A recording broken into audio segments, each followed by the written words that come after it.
matrimonial property regime in South Africa and share whatever you build together. Agreement. Everything you keep your separate estates. Fooling around, and now they are beloveds. It's always great to have you. Hello guys, welcome to my YouTube channel. So today we are going to talk about the different types of marital regimes in South Africa. So there are three main types of marital regimes in South Africa. There is marriage in community of property, marriage out of community of property without accrual, and marriage out of community of property with accrual. So I'm gonna delve into each of these marriage regimes. Number one, a marriage in community of property. This is like the default matrimonial property regime in South Africa. If a couple, heterosexual or same-sex, does not enter into an antenuptial agreement or contract to marriage, they are automatically married in community of property. Now, with this type of marriage, after you get married in community of property, you lose your separate estates and they then become one joint estate. Now, this means that now you share everything 50-50. It also means that now, in order to enter into contractual agreements, you have to notify your partner or get consent from your partner. Everything is split 50-50 should you decide to go your separate ways. Now I'm gonna delve into the marriage out of community of property with accrual. So with this type of marriage, there is an antenuptial contract and you have your own separate estates, and when you get married, accrual applies. So when you enter into this type of marriage, you'll state, Mosba, I've got this, I've got that. Maybe you've got property worth 2 million, and your partner has property worth 500,000. You state that in your antenuptial contract, and then after marriage, whatever the couple builds from that will be shared 50-50, or can be stated in a contract about what is the percentage you prefer to share your assets after marriage. This was introduced in light of the fact that even though one spouse might not be working and bring in money per se, they still contribute to the success of the other partner, because they do cook and they clean the house and they make sure that the other partner can go to work and make money. So this is why this type of marriage was introduced, so as it's sort of like a middle ground.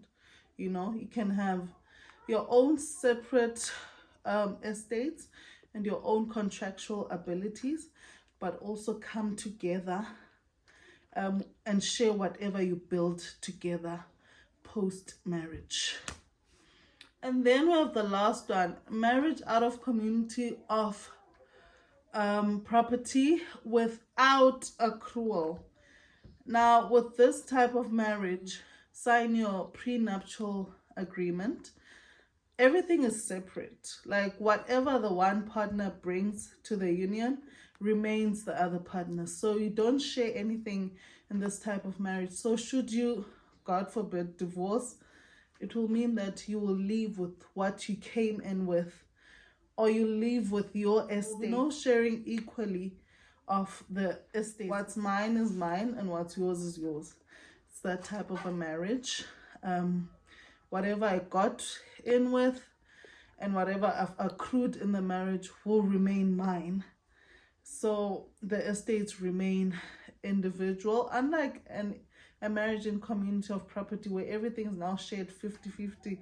With this marriage, you keep your separate estate. I hope I have enlightened you with regards to the three different marital regimes that we have in South Africa. And yeah, I didn't want to make the video too long. So if you have any questions, do ask me. Do comment down below.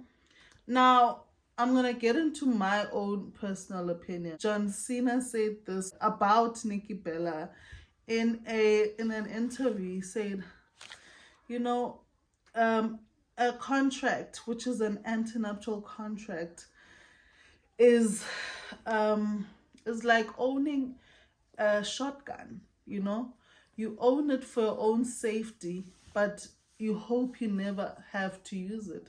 So a contract is like that. It's for your protection, but you really do hope you don't have to use it one day, because I don't think people get married to get divorced, but things happen. Life happens.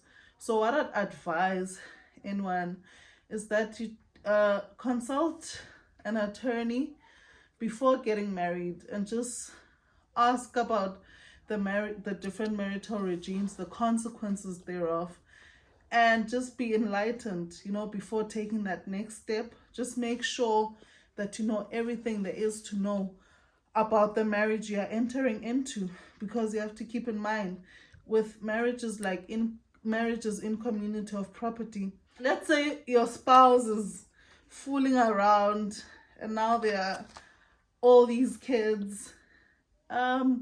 If your spouse is unable to pay for maintenance, if you are married in community of property, the maintenance is gonna be deducted from you.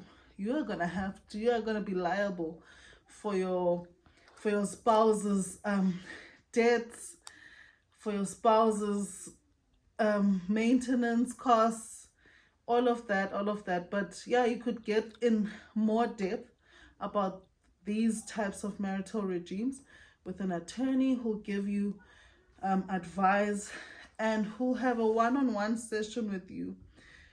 So yeah, I hope you take something from this.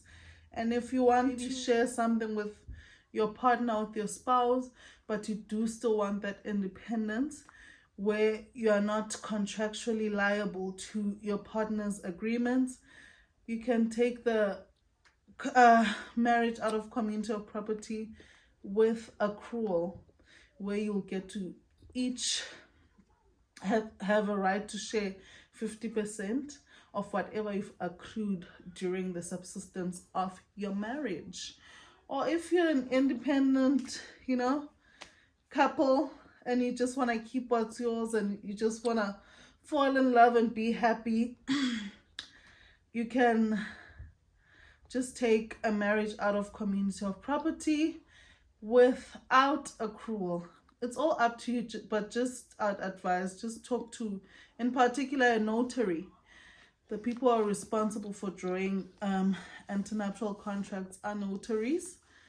Talk to a notary, get into depth before making any major decision. And also with customary law, it is recognized as a marriage in community of property. So if now the uncles go and pay lobola and an agreement is formed, you're married. So you're gonna now have to do a post-nuptial contract instead of a prenuptial contract. But I'll discuss that and explain that in videos to follow, the difference between a post-nuptial and a prenuptial, and how to change your marriage regime from one regime to the next. So anyway, thank you for watching, beloveds. It's always great to have you here. Please do like, comment, and subscribe for more informative videos, in particular about the law. But I'll also have some fun videos here and there. So stay tuned. Watch out, there'll be more. And do hit that notification bell so that you're notified every time I upload. Childs, Oh yeah. So that's it from me with the 3 types of marital regimes we have in South Africa.